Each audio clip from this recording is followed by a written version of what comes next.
Oi, gente, tudo bem com vocês? Eu sou Ângela Suassuna, eu sou paralegal certificada de imigração aqui em Utah, nos Estados Unidos, mas eu atendo 50 estados. Vamos falar de aplicação para o Green Card hoje?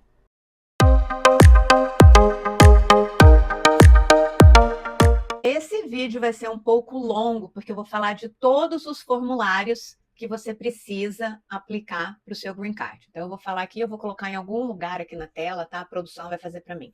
O primeiro, que é o I-130, que é o Petition for Alien Relative, que é o cidadão americano que vai assinar para o imigrante. O segundo, o I-130A, que são informações adicionais sobre o imigrante. O I-131, que é o Advanced Parole, todo mundo conhece como autorização de viagem, mas é uma permissão para você reentrar no país depois de uma viagem internacional. Depois desse, nós temos o I-485, que é o Adjustment of Status, nesse formulário que você vai pedir o seu Green Card, tá? O I-765, que é a autorização de trabalho. O I-864, que é o Affidavit of Support, onde a imigração vai ver se o seu marido ou sua esposa, que é cidadão americano, vai poder ser seu sponsor. E temos o I-693, que é o Medical Report. Esse formulário, quem vai preencher é o médico credenciado com a imigração, que eu vou deixar o link na descrição do vídeo. Os demais formulários você pode preencher sozinho, você pode fazer com advogado, com paralegal como eu, tá bom? Vamos falar do primeiro formulário. O primeiro formulário é o I-130, que é o Petition for Alien Relative. Esse formulário ele tem uma taxa de $675 se você enviar via papel, pelo correio para a imigração. Aí vai custar $675. Se você aplicar online, a taxa de $625. Eu prefiro aplicar online, porque na hora já sai o número de recibo, fica tudo lá certinho, você já fica na fila, não precisa ficar enviando um monte de papel para a imigração. O formulário I-130, ele vai pedir as informações do cidadão ou da cidadã americana. Nome completo, endereço, telefone, e-mail, data de nascimento, o histórico de moradia dos últimos 5 anos, histórico de emprego dos últimos 5 anos, se tem filho, se não tem, se já foi casado, e por aí vai. Então, esse é o formulário I-130. Quem vai assinar esse formulário I-130 é o cidadão ou a cidadã americana. Esse formulário também, ele acompanha, ele é interligado ao formulário I-130A. O I-130A é para o imigrante, o beneficiário. Então, o I-130 é para cidadão ou cidadã americano, e o I-130A é para o imigrante. E as mesmas perguntas que tem no formulário I-130 vai ter no I-130A, mas para o imigrante. Vai pedir seu nome, endereço, telefone, data de nascimento, se você já foi casado, se você teve alguma mudança de nome, se você tem filho, se não tem. Vai pedir o histórico de moradia dos últimos 5 anos e também o histórico de emprego dos últimos 5 anos. E tem que relatar os empregos e moradias do Brasil também. Você enviando esses formulários juntos, o I-130 e o I-130A, a taxa é de $675 se você enviar pelo correio ou $625 se você aplicar online. Nesse formulário I-130 e I-130A, você precisa enviar certidão de nascimento do cidadão americano ou passaporte para provar que ele é americano. Você precisa enviar a certidão de casamento e provas, tipo recibo de anel, fotos, essas coisas. E do imigrante, você precisa enviar certidão de nascimento com a tradução, certidão de casamento anterior com a verbação do divórcio, mais a tradução, cópia do seu passaporte, cópia do seu visto e o seu I-94. O segundo formulário é o I-131. Esse formulário é o Advanced Parole, mas todo mundo conhece como autorização de viagem. Mas o certo é uma autorização para reentrada no país depois de uma viagem internacional. Esse formulário ele tem uma taxa de $630, mas eu não aconselho a preencher isso agora, porque a imigração tem limitado bastante a aprovação desses formulários. Eu tenho vários clientes que falaram, não, Ângela, eu quero aplicar, porque eu vou ter um casamento no Brasil, não sei o que, eu quero aplicar, quero para minha mãe. Bom, tá bom então, né? Quem manda é o cliente. Aplicamos, depois de 6, 7 meses, chegou essa autorização de viagem e a pessoa toda feliz. Ei, agora eu vou me programar, vou ao Brasil e tal, né? Enquanto a pessoa estava se preparando para viajar, depois de 30 dias chegou o Green Card. A pessoa nem tinha comprado passagem, se programado nada. Aí, agora nem preciso mais disso. Eu falei, pois é, podia ter economizado $630 para poder gastar no Brasil. Mas cada um é cada um. Sobre o I-131, eu não acho que vale a pena. Se você não tiver com muita pressa de ir ao Brasil. Agora, se você tá com seu pai doente, tá com a sua mãe doente, você tem que ir, você pode aplicar, mas tem que ser tudo documentado. O terceiro formulário é o I-485, que vai ser o ajuste de status e o formulário que vai te dar o Green Card. Esse formulário, ele é um pouco salgado, tá? Ele não pode ser aplicado online, tem que ser por papel, e esse formulário tem uma taxa de $1.440. Nesse formulário, esse valor já inclui a biometria. A biometria é a foto do rosto e colher as digitais no dia agendado. Então, esse vai ser o formulário que vai te dar direito ao Green Card. Próximo formulário é o I-765, que é a autorização de trabalho. Nesse formulário, você vai conseguir pedir o número do seu Social Security, que seria o CPF americano. Se você já tem, você pode colocar lá, mas sempre pede para que o Social Security escritório te envie um novo cartão, porque geralmente quem está aqui a visto de trabalho ou visto de estudante vem uma restrição no social. Então, quando você aplica para ajuste de status, é bom que você peça para vir um novo cartão sem aquela restrição. É válido somente com autorização de trabalho, porque se você está pedindo ajuste de status e você vai receber o Green Card, quando você receber, você não precisa mais da autorização de trabalho e também não precisa dessa restrição no seu social. O valor desse formulário é $260.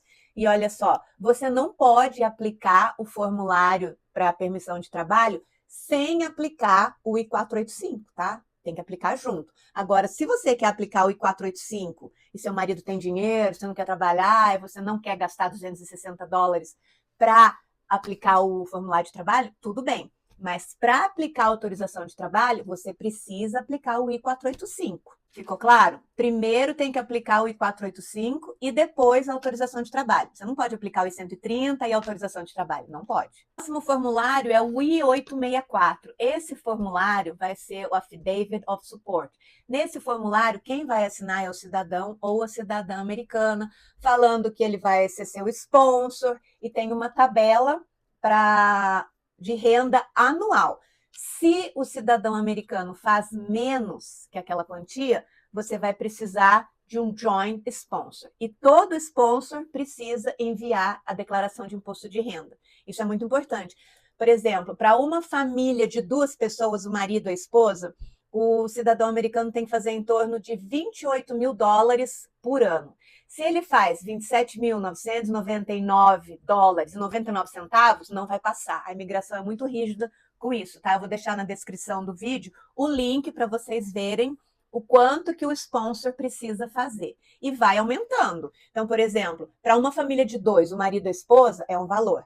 Para uma família de 3, o marido, a esposa, um filho, é outro valor. Se você for arranjar um joint sponsor, você precisa ver, vai contar só você como imigrante, tá? Porque você é a pessoa que ele está patrocinando. Se o joint sponsor é solteiro, então tem que ver o tanto que precisa fazer para a família de 2. Agora, se o joint sponsor é casado e tem 4 filhos, mais você já vai ser 7, aí vai subindo. Você sempre vai contar a família todinha do joint sponsor, a família que ele declara nos taxes, mais você. Então, quanto maior a família, mais dinheiro o joint sponsor tem que fazer. E a responsabilidade do joint sponsor e do sponsor só termina quando você se tornar cidadão americano. Por isso que muitas vezes a pessoa está com visto de trabalho ou está com outro visto, aí precisa de um sponsor. Os americanos se recusam a assinar porque é um contrato com o imigrante. Por exemplo, quem assinou o meu formulário de sponsor foi a família que eu trabalho. Tá? Então tem que ter uma relação assim muito de confiança, por exemplo, porque lá ele assume a responsabilidade financeira, psicológica, tudo. Se eu estiver dirigindo hoje, eu bater o carro e ficar na cadeira de roda, o meu sponsor tem que pagar o hospital, meu tratamento, etc e tal. Se eu cometer um crime e for para cadeia, o meu sponsor vai ser responsável. Se, por exemplo, eu perco meu emprego e eu não consigo pagar meu aluguel, eu posso processar o meu sponsor porque ele não está pagando aluguel para mim. Só que eu sou uma pessoa boa, eles confiam em mim, eu também confio neles. E graças a Deus essa relação existe e deu tudo certo. O último formulário é o I-693, que é o Medical Report. Sim, quando você vai aplicar para algum benefício da imigração, você tem que fazer um Medical Report. Tem os médicos cadastrados no site da imigração, também vou deixar esse link na descrição do vídeo. Não é qualquer médico, tá? Tem que ser um médico credenciado na imigração. O site que eu vou deixar, você pode procurar pelo seu CEP e vai ter vários médicos lá. Geralmente você vai gastar nesse Medical Report de 300 a 500 dólares. O que esse valor inclui? Inclui a consulta, que ele vai analisar sua carteira de vacinação, ver se você tem todas as vacinas, vai fazer o exame de sangue para ver se está faltando alguma vacina. Às vezes faz o exame de urina, às vezes não. E nesse exame muita gente perde a carteirinha de vacinação, mas não tem problema. Pelo exame de sangue, o profissional vai ser capaz de identificar qual antígeno que está faltando no seu sangue, qual vacina que está faltando. Mas olha, para esse exame, o Medical Report, nenhum plano de saúde cobre, tá? Então você vai gastar esse valor. Agora, se chegou lá, o profissional te pediu 4 vacinas. A vacina, o seguro-saúde, o seu plano de saúde vai cobrir sim. Aí, acabando o seu Medical Report, se você tiver que tomar vacina, o profissional vai te dar uma prescrição, você vai lá, toma as vacinas. Se você tiver que tomar mais de uma ou duas, às vezes tem intervalo. Você toma uma vacina, tem que esperar não sei quantos dias para tomar outra. Aí você vai voltar na clínica, apresentar os comprovantes que você tomou a vacina, e essa clínica do profissional, do médico conveniado com o USCIS, vai te entregar um envelope selado. Ninguém pode abrir esse envelope. É esse envelope que você vai enviar para a imigração, fechado. A sua cópia depende da clínica. Tem clínica que entrega impresso, tem clínica que manda por e-mail, tem clínica que dá no CD. Então vai depender, mas o envelope que a clínica entregar para você, você não pode abrir em hipótese alguma, tá? Só pode ser aberto por um profissional do USCIS. Quando você for preencher os seus formulários, é bom você checar no site da imigração a última versão dos formulários, porque eles estão mudando toda hora, tá? Se você enviar um formulário que já não está mais na data de edição, que não é atual, eles vão devolver o seu pacote. Você também precisa saber qual estado que você vai enviar a sua aplicação, tá? Não é todo mundo manda para Illinois não é assim. Você tem que ir lá no site, ver o escritório que toma conta do seu estado para o seu processo ir mais rápido, tá? Porque se você manda para Illinois, aí mas esse estado não é daqui, tem que mandar para outro lugar. Então é muito importante você ficar atento a esses detalhes. Então vamos fazer um resumão aí para ver os valores? O valor dos formulários I-130 e o I-130A custa 675 dólares se você enviar por papel pelo correio e 625 dólares se você aplicar online. O formulário I-131, que é o Advanced Parole, ou autorização de viagem, como as pessoas conhecem, custa 630 dólares, mas a imigração está muito complicadinha com isso, não está liberando muito certo, não. Então, eu não aconselho a aplicar. Mas, se o conselho fosse bom, eu vendia e ficava rica, né? O I-485 é o formulário de ajuste de status, é aquele que vai te dar o Green Card. Esse formulário, ele custa 1.440 dólares e inclui a biometria, que é a foto e a coleta das digitais. Tá? Esse formulário não pode ser aplicado online, ele tem que ser enviado pelo correio. O I-765, que é a autorização de trabalho, que custa 260 dólares, mas você não pode. Aplicou o I-130, eu não tenho 1.440 dólares para aplicar agora, vou aplicar a autorização de trabalho. Não pode. Você tem que aplicar o I-485 primeiro, esse é o mais importante. Aí, se você quiser aplicar para autorização de trabalho, você aplica, se você não quiser, você não aplica. Mas não pode aplicar só para autorização de trabalho. O I-864, que é o Affidavit of Support, que é do sponsor, do cidadão ou cidadã americano que vai assinar para você, esse formulário não tem taxa nenhuma. O total dos formulários, todos os formulários, incluindo a autorização de viagem, se você quiser aplicar, vai sair 2.995 dólares, tá? Isso eu estou falando se você aplicar o 130 online. Se você for aplicar o I-130 via correio, aí você pode colocar um acréscimo aí de mais 50 dólares, que vai dar 3.005 dólares. Se você não quiser aplicar a autorização de viagem, você vai gastar 2.325 dólares com todos os formulários. Isso se você aplicar o I-130 online. Se você aplicar todos os formulários, o I-130 online, você vai gastar 2.325. Agora, se você aplicar o I-130 via correio, você pode colocar mais $50 aí a mais. Então é isso. Agora vamos falar sobre as evidências. Essa semana uma pessoa me procurou, ela disse: ai, Ângela, minha amiga falou que eu tenho que fazer uma festa de casamento para provar que meu casamento é real, isso e aquilo. Tá? Quem tem dinheiro para fazer uma festa de casamento nessa crise que os Estados Unidos está, né? E fora que é muito caro para aplicar para a imigração.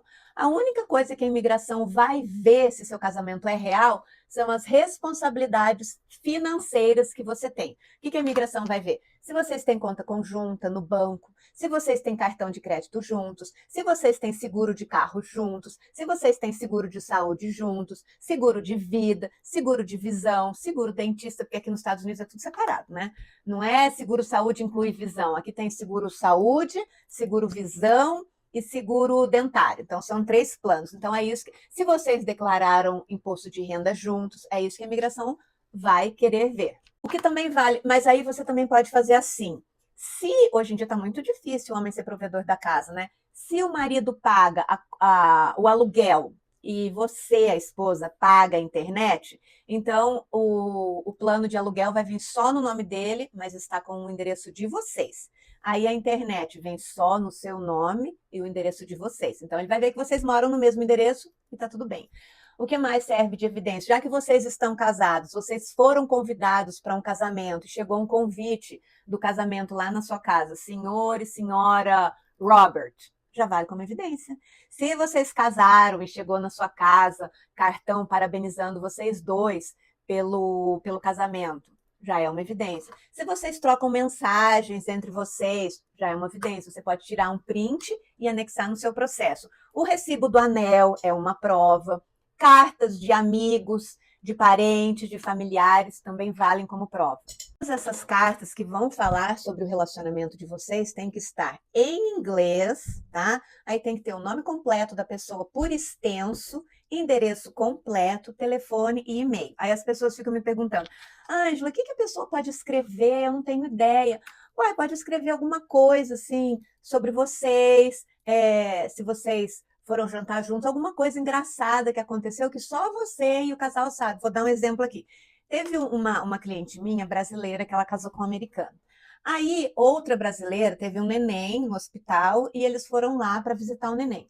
E a esposa, o americano, estava aprendendo português ainda, tá? Aí a brasileira sempre falava para ele assim: amor, não pode beijar a bochechinha do neném, não pode beijar a bochechinha. Aí ele falou assim: ah, tá bom, não vou fazer, porque ele é doido por neném, sabe? Ele queria ter filho e eles tinham acabado de casar. Então ela falava: não pode beijar a bochechinha, não pode beijar a bochechinha. Tá bom, chegou lá no hospital, todo mundo vai pegar o neném, tudo. Aí ele pegou o neném, belezinha, aí deu um beijo. Aí ele: ai, desculpa, não pode beijar a bucetinha. Aí todo mundo começou a rir. Aí ele: que eu falar de errado? Aí ela: amor, é bochechinha, não é buchinha. Ai, meu Deus, falei tudo errado, e agora? Então, quando os amigos escreveram a carta para eles, citaram esse exemplo, entendeu? Que ele estava aprendendo português. Então, tem que ser um almoço, que vocês foram juntos. Se o marido gosta quando a gente vai jantar e ela faz feijoada, alguma coisa assim, sabe? Não precisa ser, eu suporto a relação deles porque eles se amam tanto, isso e aquilo. Não, não precisa disso. É uma coisa, um fato que aconteceu. Pode ser engraçado, ou alguma coisa num momento difícil que uniu você com essas pessoas, entendeu? Qualquer coisa. Aí você escreve essa carta, a pessoa que vai escrever para você pede para ela começar. Vou deixar aqui. To whom it may concern. Dear Immigration Officer, meu nome é tal, eu estou aqui para escrever sobre a relação de fulano, esse crânio, e conta o caso, tá bom? Aí essas cartas têm que ser assinadas no próprio punho, você vai no banco, qualquer banco aqui nos Estados Unidos tem um public notary, que é tipo de um cartório ambulante que vai reconhecer a assinatura, tá? Fotos são provas também, mas você não precisa entupir também, né? A imigração não quer ver foto, assim, do dia que você casou, do dia de noiva, tudo bem, você manda. Mas a imigração não quer ver só foto da festa, da lua de mel, a imigração quer ver foto do dia a dia, vocês juntos no sofá, vendo televisão, vocês almoçando junto, foto engraçada, uma selfie. É vida normal, não cai nessa de enviar só coisa linda para imigração, porque quanto mais linda, mais fake parece, porque a situação real tá difícil para todo mundo. Aí eu esqueci de falar uma coisa também importante aqui. Ai, agora meu passarinho voou aqui, ele não vai parar de falar. E eu tentei tirar ele daqui, mas. Oi, Paco, vamos parar de falar? Ele aprendeu a falar, ele fica. Oi, Paco Bird. Olha lá. Se você tem os seus documentos brasileiros em português, alguém que é da Colômbia, tem espanhol, isso, não precisa ser tradução juramentada, tá bom? Eu vejo pessoas que gastam um dinheiro com isso e não precisa. Se você for fluente, por exemplo, seus documentos são do Brasil, aí você é fluente em português e em inglês, você mesmo pode fazer a tradução dos seus documentos. Aí no final você tem que colocar um juramento, tá? Eu vou deixar na descrição do vídeo também o juramento que você deve escrever lá.